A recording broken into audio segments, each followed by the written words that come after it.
राम दोस्तों, मित्रों, भक्तों एवं संतों, फिर मैं अपनी एक विचारधारा के साथ आपके सामने प्रस्तुत हूँ। आजकल एक बात बहुत उठ रही है, हिंदू एकता। तो सर्वप्रथम ये जानने की आवश्यकता है कि हिंदू बटे किस आधार पे हैं। तो जो मैंने अध्ययन किया वो ये है कि हिंदू 3-4 आधारों को लेके बटे हैं। पहली बात तो जात, दूसरी बात भाषावाद, तीसरी बात क्षेत्रवाद।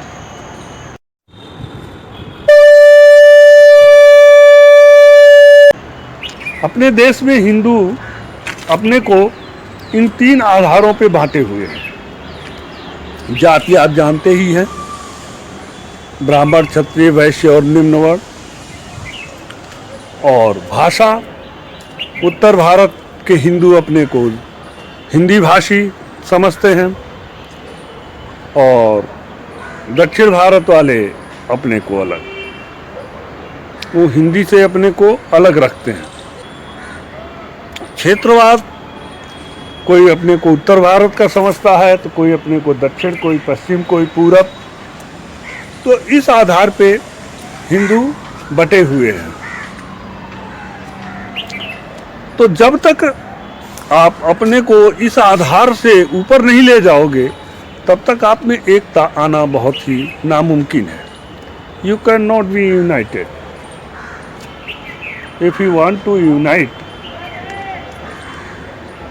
Then you break these ways: costing base, language base and field base. कभी कभी और आपको बताऊं कि आपके जो अपोजिट हैं वो आपको चाहते हैं कि आप बटे रहें, परंतु और आप उसमें इन्वॉल्व हो जाते हैं और बटे रहते हैं। अभी इलेक्शन चल रहा है, चुनाव चल रहा है यहाँ, और इसीलिए ये मुद्दा उठा है। तो जात के आधार पे यहाँ बहुत वोटिंग होती है, न देश के आधार पे न विकास के आधार पे। जाति और धर्म के आधार पे भारत में इलेक्शन का बहुत बड़ा प्रभाव पड़ता है। तो कम से कम, और इसीलिए आपका विकास भी नहीं हो पा रहा है, क्योंकि पार्टियां और नेता जानते हैं कि आपसे वो वोट अपने पक्ष में कैसे ले लेंगे। तो जब आप बटे रहोगे तो तीसरा फायदा उठाएगा, ये तो निश्चित है, सत्य है। जो भी चीज़ बटी रहती है उसका फ़ायदा तीसरा उठाता है और लोग उठाएंगे। इसलिए आप में एकता आना बहुत ज़रूरी है। एकता में बहुत बड़ी ताकत है, इस बात को आप समझते हो, जानते हो, फिर भी वक्त आने पर एकता का प्रदर्शन या एकता का भाव आप नहीं दिखाते। आप देखिए, हम इसमें सर्वप्रथम हिंदू सामाजिक व्यवस्था में 4 वर्ण बनाए गए थे: ब्राह्मण, क्षत्रिय, वैश्य और जो शास्त्र में शब्द है शूद्र, लेकिन वर्तमान में इस शब्द का उपयोग नहीं किया जाता, निम्न वर्ण, जो भी हो। और निम्न वर्ण को भी कई भागों में लोगों ने इसको डिवाइड कर दिया है, ST, SC, OBC, क्या क्या बैकवर्ड, क्या क्या क्या क्या।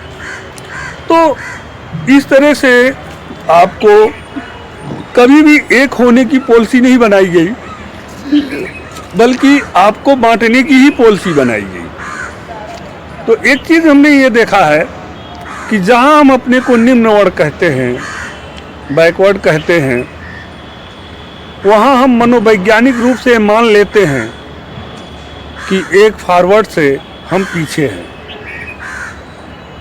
भले ही हम पीछे ना हों, लेकिन हम मान लेते हैं। और एक फॉरवर्ड के व्यक्ति के सामने इक्वल रूप से, मनोवैज्ञानिक रूप से इक्वल रूप से नहीं खड़े हो पाते।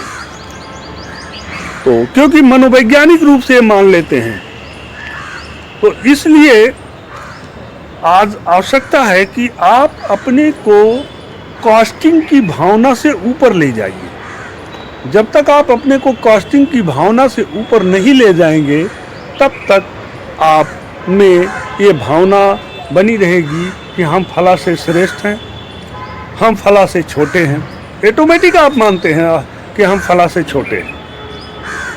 निम्न वर्ण के जितने भी जातियां हैं और उस जाति के जितने भी लोग हैं, जब अपनी जाति का टाइटल लगाते हैं और अपने को कहते हैं हम निम्न वर्ण के हैं, एसटी हैं, एससी हैं, ओबीसी हैं, या कोई कुछ भी हो, एनीवे, तो आप ऑटोमेटिक मान लेते हैं कि हम अपने को छोटे हैं। तो जब तक इस मनोविज्ञान से आप ऊपर नहीं निकलेंगे, वास्तव में आप बराबरी के दर्जे पर अपने को स्वयं को नहीं खड़ा कर पाएंगे। और यदि आप ऐसा चाहते हैं तो बहुत आवश्यक है, अनिवार्य है, it is compulsory for unity कि आप अपने को जातिगत भावना से निकालिए। और जातिगत भावना से निकलने का एक ही सूत्र है कि आप अपने नाम के आगे जातिगत टाइटल लगाना ही बंद कर दीजिए।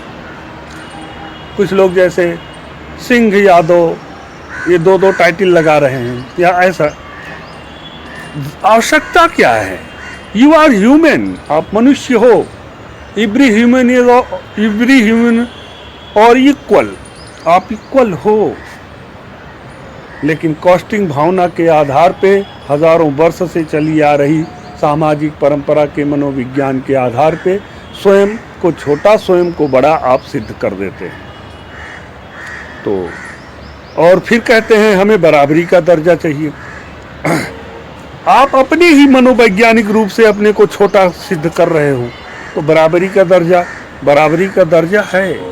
कोई किसी के देने से, आप किसी के कहने से आप छोटे बड़े नहीं हो रहे हैं, बल्कि स्वयं ही एक ऐसी विचारधारा से अपने को जकड़े हुए हैं जो स्वयं ही वो विचारधारा किसी को छोटा, किसी को बड़ा कह रही है।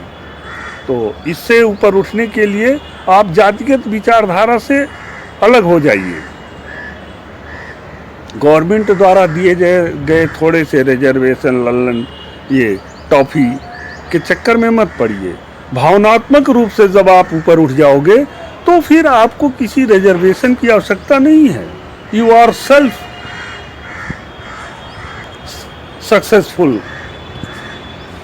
and you have self power that you can develop to self. No needs to reservation, no needs to help any others. You have too much power. लेकिन मनोवैज्ञानिक रूप से आप अपने को ऊपर उठाइए।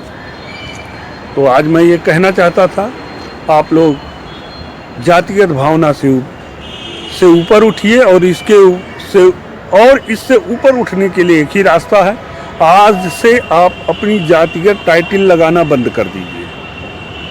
और जैसे ही आप जातिगत टाइटल लगाना बंद करेंगे, निश्चित ही आपके जीवन में नहीं, अभी आप ये सामाजिक संरचना की साइकोलॉजी से प्रभावित रहेंगे क्योंकि उसमें पले बढ़े हैं। और जैसे ही आप जातिगत टाइटल लगाना बंद करेंगे, आपकी दूसरी या तीसरी पीढ़ी इस भावना में से ऊपर उठी हुई मिलेगी कि उसके सामने अगर कोई ब्राह्मण, क्षत्रिय, वैश्य भी आता है तब भी वो अपने को इक्वल ही समझेगी। तो मेरा निवेदन है कि यदि आप एक जातिगत टाइटल लगा रहे हैं तो आप जातिगत टाइटल लगाना बंद करें, तो आप हिंदू हो जाएंगे और आप में एकता बढ़ेगी और अपनी धर्म, सभ्यता, संस्कृति के लिए आप जो है हमेशा प्रयासरत रहेंगे। रहना भी चाहिए। सभी धर्मों में कहा गया है कि अपने धर्म की, अपनी सभ्यता की, आप संस्कृति की रक्षा, उसका विस्तार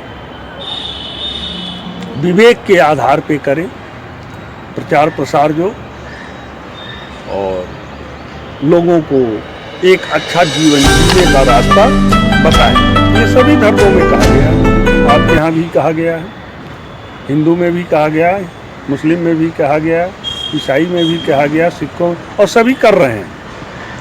तो अगर आप अपने को ऊपर उठाना चाहते हैं तो सबसे पहले जातिगत भावना से ऊपर उठिए। जातिगत भावना से ऊपर उठने के लिए एक आवश्यक है कि आप किसी जातिगत टाइटल को लगाना बंद करिए।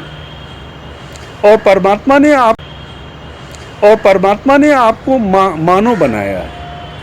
परमात्मा ने आपको मानव बनाया, बाकी सब कुछ यहाँ हम स्वयं निर्धारित कर रहे हैं।